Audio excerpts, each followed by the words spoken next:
दिल्ली के Rouse IAS coaching centre के basement में पानी भरने की वजह से 3 छात्रों की मौत हो गई थी, जिसके बाद से पूरे देश में काफी बवाल मचा हुआ है। वहीं अब कोचिंग सेंटर पर बड़ी कार्रवाई भी की जा रही है। अब इस मामले पर सुपर 13 के संस्थापक आनंद कुमार का बयान सामने आया है और उन्होंने कोचिंग के भविष्य को लेकर के बड़ा सवाल खड़ा कर दिया है। आनंद कुमार ने एएनआई से बातचीत करते हुए कहा कि आने वाले 10-15 सालों में कोचिंग संस्थाएं बंद हो जाएंगी। ऑनलाइन कोचिंग पर भी उन्होंने बड़ी बात कही। सुनिए आनंद कुमार ने आखिर क्यों कहा कि आने वाले कुछ सालों में कोचिंग सेंटर्स बंद हो जाएंगे। हम सब देख रहे हैं कि दिल्ली के यूपीएससी के कोचिंग सेंटर में क्या हुआ। 3 बच्चों की मौत हो जाती है डूबने के बाद। बच्चे प्रोटेस्ट कर रहे हैं, धरने पे बैठे हुए हैं। आपका क्या रिएक्शन होगा इस पे? सबसे पहले तो मैं बहुत दुखी हुआ ये सुनकर कि 3 बच्चों की जो एकदम निर्दोष थे, जिन्होंने कभी सोचा भी नहीं था, जो बड़े बड़े सपने लेकर दिल्ली आए थे, यूपीएससी क्वालिफाई करना चाहते थे, उनकी अचानक हादसे में मौत हो जाती है। इससे बड़ा दुर्भाग्य हम लोगों के लिए क्या हो सकता है। सबसे पहले तो हम उनके माता पिता के प्रति संवेदना व्यक्त करते हैं और भगवान से प्रार्थना करते हैं कि उनकी आत्मा को शांति मिले। सर, दिल्ली में नहीं, पटना में भी 3000 जो कोचिंग सेंटर्स है उनकी सेफ्टी को भी लेकर सवाल उठे हैं। पटना का एक फेमस टीचर है, उनका भी कोचिंग सेंटर है, वो भी सील कर दिया गया है, बंद कर दिया गया है। तो दिल्ली, पटना, कोटा, हर जगह बच्चों की सेफ्टी के साथ खिलवाड़ हो रहा है। सेफ्टी को ताक पे रख के उन्हें पढ़ाया जा रहा है। दरअसल में क्या होता है कि जब इस तरह की दुर्घटनाएं होती हैं तब लोगों का ध्यान जाता है। ये तो सरकार की जिम्मेवारी है, उनकी नैतिक जिम्मेवारी की टाइम टू टाइम इसको चेक करते रहें, इसका इंस्पेक्शन करते रहें कि कहाँ चीज़ें खराब हो रही हैं। और तमाम जो कोचिंग संचालकगण हैं उनसे भी मेरी करबद्ध प्रार्थना है कि बहुत जल्दीबाजी न करें, तुरंत पैसे आ जाएं इसका भी कुछ उपाय न करें। धीरे धीरे आराम से पढ़ाएं और कम बच्चों को पढ़ाएं, जिनको बैठने की सुविधा हो, बाथरूम की सुविधा हो, टॉयलेट की सुविधा हो, तमाम सुविधाएं, आने जाने बाहर की सुविधा हो। तो इसका ख्याल रखना बहुत ज़रूरी है। ऐसी नहीं कि मैं अपनी कोई बड़ाई कर रहा हूँ, प्रशंसा कर रहा हूँ। आज 2 दशक से भी ज़्यादा हो रहे हैं मैं एक शिक्षक के तौर पर पढ़ाते आ रहा हूँ और मशहूर भी रहा।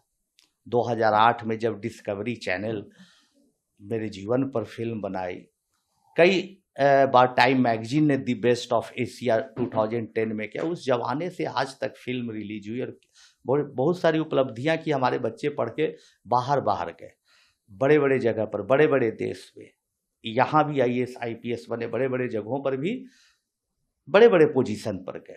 इन तमाम उपलब्धियों के बाद भी बहुत सारे प्रलोभन हमारे पास आए, बहुत सारे इन्वेस्टर आए कि भाई आप ऐसा करिए कि आप फ्रेंचाइजी बांटिए, इसका एक मॉडल बनाइए। लेकिन हमारे जो भीतर का शिक्षक है कभी इस तरह का एक्सेप्ट नहीं किया कि दनादन पैसे बनाओ। तो मेरा तमाम लोगों से, किसी इंडिविजुअल से नहीं, तमाम शिक्षकों से ये रिक्वेस्ट है कि हमारे देश में शिक्षा को बहुत महत्वपूर्ण स्थान दिया गया है, गुरु को भगवान का दर्जा दिया गया है। अतः इसको व्यवसाय न बनाएं, बल्कि बच्चों को केंद्र में रखकर बच्चों के हित की बात को सोचते हुए पढ़ाने का सिलसिला जारी रखें। आनंद सर, फीस को लेकर भी बहुत सारे सवाल उठ रहे हैं। यूपीएससी कोचिंग की फीस को लेकर जो 2 से 2.5 लाख होती है, उसके बाद पीजी का पैसा होता है, रहने का पैसा होता है, खाने का पैसा होता है। एक गरीब परिवार से आया हुआ साधारण सा इंसान इसको अफोर्ड नहीं कर सकता है। 80 से 90% जो बच्चे हैं वो इस फीस को नहीं दे सकते हैं। वो अपना घर गिरवी रख के आते हैं, भैंस बेच के आते हैं, ज़मीन बेच के आते हैं। आप इस पर क्या कहना चाहेंगे कि जो ये कोचिंग सेंटर्स हैं वो मनी मेकिंग फैक्ट्रीज बन गई हैं, इनका मकसद है बस पैसा कमाया जाए?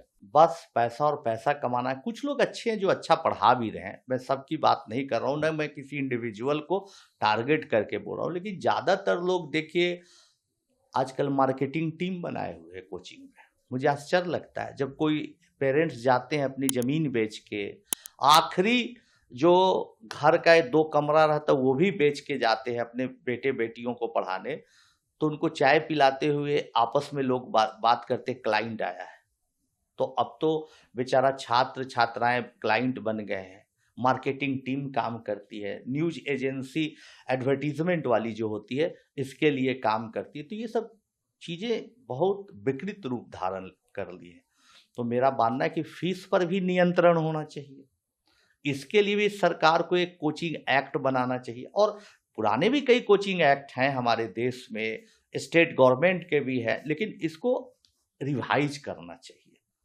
ऐसी जो दुर्घटना घटी है, हमारा मानना है कि त्वरित कार्रवाई करके, जल्दी से जल्दी कार्रवाई करके कठोर से कठोर सजा देनी चाहिए, ताकि इसकी पुनरावृत्ति न हो। और जहां ऐसी चीजें चल रही हैं, हर महीने इंस्पेक्शन होना चाहिए।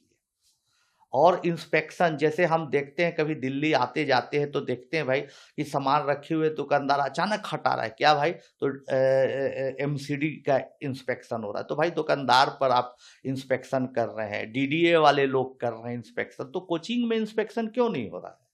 वहाँ भी महीने पर, 15 दिन पर, कभी भी औचक इंस्पेक्शन होते रहना चाहिए।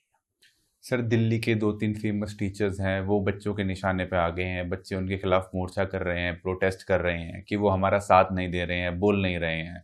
आपको क्या लगता है कि जो फेमस टीचर्स हैं, जो यूपीएससी के टीचर्स हैं, उनको पहले ही इस जो विवाद हुआ पूरा यूपीएससी में 3 बच्चों की जाने की, उससे पहले ही उन्हें सेफ्टी को लेके बोलना चाहिए था? पहले भी बोलना चाहिए और अभी भी बोलना चाहिए, बाद में भी बोलना चाहिए। बतौर शिक्षक जब आपने मुझे आमंत्रित किया बोलने के लिए, तो मेरा धर्म बनता है कि बोला जाए, लोगों से रिक्वेस्ट किया जाए। मैं किसी के खिलाफ नहीं हूं, लेकिन मैं सबको यही सलाह देता हूं कि आप बोलिए। अगर आप गलतियां आपसे हुई हैं तो उसको स्वीकार करिए और उसके सुधार के इंतजामात करिए। ऐसी बात नहीं है कि हम गलती ना माने, हर इंसान से गलती हो सकती है, भूल हो सकती है, तो उसको सुधार कर स्वच्छ वातावरण बना के, जो कानून के दायरे में चीजें होती है उसको करते हुए आगे बढ़िए। ऐसे ही तमाम खबरों के जुड़े रहे हमारे साथ और देखते रहे पंजाबकेसरी.com। धन्यवाद।